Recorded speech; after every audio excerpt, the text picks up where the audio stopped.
business.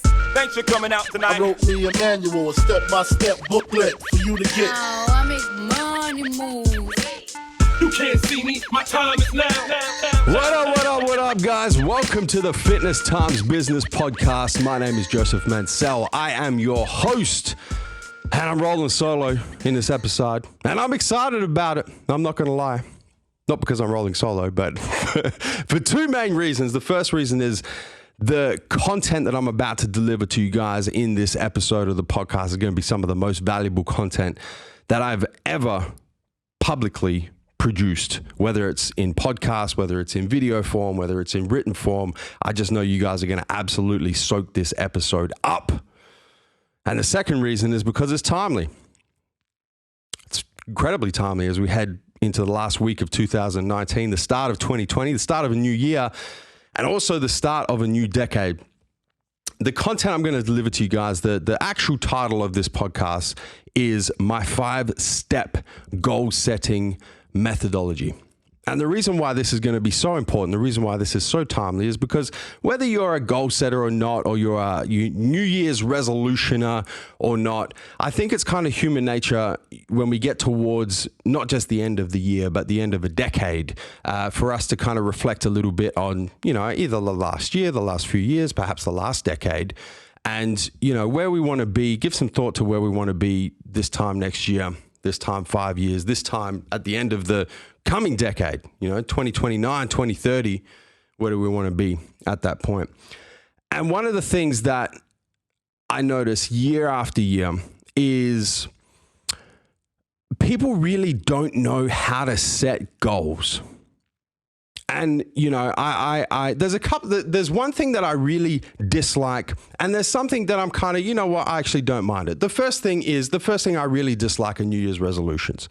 I don't like them because they're effectively set up as kind of pie in the sky type ideas, dreams, for lack of a better term, with no structure behind them. And I think the reason why a lot of people set New Year's resolutions and then don't achieve them or fail to achieve their New Year's resolutions, usually within the first couple of months of the new year, is because they don't set them up as goals with specific structure, with correct structure. That even you don't even give yourself a chance right from the start if you're setting resolutions instead of actual proper goals, the way that I'm going to go through with you guys my 5-step goal setting methodology. The one thing that I don't mind, on the other hand, is, this time of year, the kind of pushback is, don't wait till the new year. Start now. Start today. Start tomorrow. Why are you waiting for the new year to think about this, to set your goals, to set your resolutions, whatever it is? I don't mind this because I think for a lot of us, it takes something to be a little bit of a catalyst for us to set particular goals. Perhaps it's something happens in our life that's quite traumatic. Perhaps it's the end of a year, the start of a new year. Perhaps it's the end of a decade, the start of a new decade. So I don't actually mind the catalyst of it being the end of a decade and the start of a new decade for us to give this some thought.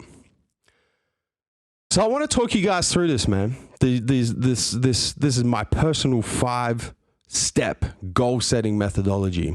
And I want you to implement this for 2020. You can implement this anytime you want, but it is timely as we head into the new decade, 2020 and beyond. So the first thing I do is I take a blank page just like this. It can be A4. I like to use A4. It can be bigger if you want. Take a blank page, and the first thing you're going to do is you're going to write on that blank page. And I encourage you guys, don't type this shit out. Actually get a blank page and a pen and write this shit down. The first thing I want you to do is revisit your why. Why are you setting goals in the first place? What's the driver for this? The goal is going to be a driver in its own right, but what's on top? What's the higher level driver here? What's your why? Does it relate to your family? Does it relate to people who are important to you?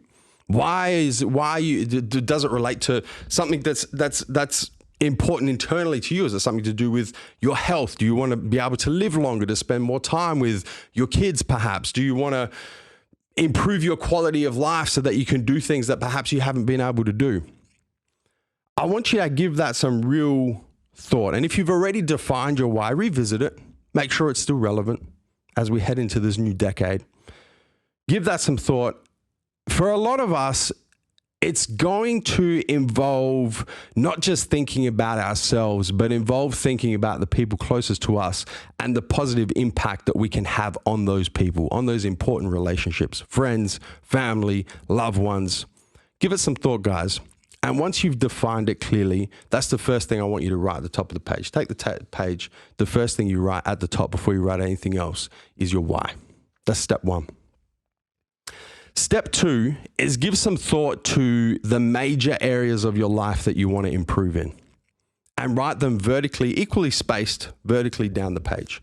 So you got your why, the first thing at the top of the page, and then you go on your list, the different areas of your life that are important. For me, as a little bit of a reference for you guys, I put personal and family life up the top. I put business and career. I then put health and fitness, and then I put financial. And these are the different areas of my life that I want to set goals for. Equally spaced down the page. That's step number 2. Step number 3, now we get into the nitty gritty. I want you to brain dump your major goals underneath each appropriate heading. So for me personally, going back to me as an example, for my personal and family area of my life, my personal and family life, I'm going to brain dump the goals that are most important to me, things that I want to achieve over the next 12 months. Underneath that subheading, business and career, I do the same. Health and fitness, I do the same. My financial goals, I do the same. Once you've kind of brain dumped, I want you to refine them a little bit and narrow them down to 5 major goals. I want you to be bold with these goals. I want you to be ambitious. Push yourself a little bit. Set goals that are so bold and so ambitious that they make you a little bit uncomfortable at this stage, but maximum 5 under each area of your life. So I'll have 5 personal and family goals, 5 business and career goals, 5 health and fitness goals, and 5 financial goals that I want to achieve in the next 12 months. That's step number 3. Step number 4. Now, this is where we really start to add some structure. At this point, to be completely honest, there's not a big difference between your New Year's resolution and actually setting goals that you are setting yourself up with the best chance to achieve. This is really where we start to separate. I want you to take those 5 major goals under each area of your life and break them into smaller SMART goals. SMART. Specific, measurable, achievable, relevant, and time-bound. Starting with specific, the goals need to be specific. They need to be down to a point. They also need to be measurable. They can't be qualitative type goals. Like, I want to spend more time with my significant other. Actually put a number on it. I want to spend X amount of hours per day, X amount of hours per week of quality time with my significant other. Specific, measurable. They also then have to be achievable. Given your current circumstances, your current resources, what your life currently looks like, you actually need to be able to achieve these goals. If they're not achievable, perhaps you're a little bit too ambitious. Perhaps you're a little bit too bold. So scale them back a little bit. Make sure you can actually achieve them within a 12-month period. Relevant. This is now why I got you guys to write down your why at the top of the page. They have to be relevant to your why. They have to be relevant to why you're setting goals in the first place. Because if they're not, when the going gets tough and you start to experience setbacks that kind of make you take a step backwards, a couple of steps backwards, a couple of steps sideways, your why and making sure that your goals are relevant to your why is what's going to allow you to push through those setbacks and keep moving forward. They have to be relevant. If they're not relevant, this is the point where you start giving them some real thought and go, you know what? I thought that particular goal for that particular area of my life was something I wanted to achieve. But when I consider why I'm actually setting goals in the first place, perhaps it's not. So now we start to really sculpt these goals a little bit. And then T, time bound. We're setting goals for the next year at this point, guys. You can do this for whatever time period you want. You can set 5-year goals, you can set 10-year goals, but we're going to start with over the next 12 months. This is what we want to achieve. So that's your time bound taken care of. But these all tie in. Specific, measurable, obviously that is just refining those goals. Achievable and relevant and time bound all tie in together as well. Given the time period that you're giving yourself to achieve these goals, this 12-month period, this 1-year period, are you actually able to achieve them? You really need to give that some thought. If not, scale them back a little bit. Get them to a point where you can achieve. It's going to set yourself up the best chance to actually achieve these goals over the next year. So we get to this point next year, you come back, you review this page with all of these different areas of your life, your why at the top, the different areas of your life, your 5 goals broken down into SMART. You look back on it in 12 months time and you go, shit, I actually achieved that. You can start putting big ticks next to all of these goals that you're setting up at this point in time. This step 4 is not just the most important, in my personal opinion, it's also going to be the most time consuming. To give you guys a little bit of scope, this step 4 for me usually takes about 30 hours. And the way I break that down is I spend a lot of time setting goals for my next 12-month period, guys. I will generally spend an hour a day for 30 days. So I spend an hour, I go through it, make some changes, go away, think about it for the next 24 hours, come back the next day, spend an hour going through it, SMART for all the different areas of my life, go away, think about it, come back the next day. You have to invest the time at this point. This is the planning point where you are actually setting goals that you are giving yourself the best chance to achieve. You're setting the strategy and the structure behind the goals that you're giving yourself the best possible opportunity to be successful in pursuit of these goals over the next 12 months. So dedicating doesn't have to be 30 hours. That's just me. Maybe for you, it's 5 hours. Maybe for you, it's 10 hours. Whatever time period, you're not going to be able to sit this down and bust it out in one session. That's what I'm trying to say. Actually invest the time, actually invest the effort, because this is the most important part of this 5-step goal setting methodology that I'm laying out for you guys. That's step number 4.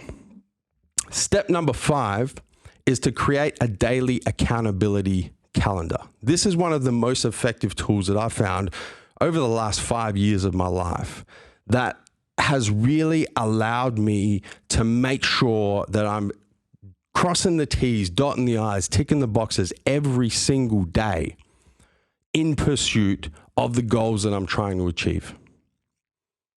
So what is your daily accountability calendar? I like to do this. I like to write down 5 specific actionable tasks that are within my realm of control. So things that I have influence over, things that I'm able to control, tasks that I'm actually able to do. Often that are outside of my comfort zone and outside of my habitual routines. There's no point writing down 5 things that you know you're going to do anyway, because they're built into your comfort zone, they're built in your habitual routines. You do the same shit over and over again, you expect a different result. That's the definition of insanity. That's not the point of the daily accountability calendar. It's to set 5 specific actionable tasks each and every day that you're not used to doing, that make you uncomfortable, that align with the goals that you just set. Align with the SMART goals for the different areas of your life. As you complete these tasks and as they become within your comfort zone, become part of your habit, and you know that you're just going to do them without even thinking of them, they come off the accountability calendar and they get replaced with something else. So I want you guys to just understand at this point that you've set the time period for achieving these goals. It's 12 months. You don't have to try and achieve every single goal that you've just set in a month or in a week or in 6 months. You've got 12 months to do it. This daily accountability calendar is a way of setting up the habits, the routines, and the certain levels of discomfort, pushing yourself outside of your comfort zone, that's going to allow you over that 12-month period to make progress towards these goals. A lot of people mess this step up because they go Firstly, their accountability calendar has like 20 things in it because they just dump all of the shit that they need to do to achieve every single goal that they've just set up for the next 12 months. And they go, well, every day I need to be doing this.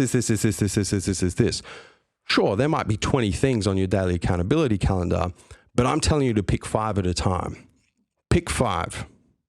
And then as one of those 5 things becomes part of your habit, becomes part of your routine, strike it off and then put something else in there. As another one becomes part of your daily routine and habits, strike it off and put something else in there. Work through this. Remember, you have 12 months. You don't have to achieve everything. You don't have to start changing your habits and routines and put yourself under a level of stress and discomfort that's just completely unsustainable over a 12-month period. That's a way to set yourself up to achieve none of your goals. So pace yourself. Analogy I like to use, you don't sit down with a nice piece of steak and try and eat the piece of steak all in one bite. You cut it up into little pieces. You have one mouthful at a time. That's how I want you to think about this accountability calendar. 5 specific actionable tasks each and every day at a time. As you achieve one and it becomes part of your daily routines, your habits, strike it off, bring another one in. That's step number 5. Implementing all 5 of these steps, guys, I cannot express how huge an impact this is going to have on your ability to achieve whatever it is you want to achieve in whatever area of your life over not just the next 12 months. That's how I want you to structure it to start with, but you can repeat this process for 5-year goals. You can repeat this process for 10-year goals. You can repeat this process for whatever time period and whatever goals you like. This is literally the 5-step goal setting methodology blueprint that sets the strategy, puts the actions, the executable actions in place each and every day that sets you up in the best possible position to achieve whatever the fuck it is you want to achieve. And I'm incredibly grateful to have this platform to be able to share this with you guys, because this is, this 5-step goal setting methodology has made the biggest difference to my life probably over the last 10 years since, I started implementing. It wasn't exactly like this. It's taken me a while to get to this point, but this is where I'm at right now.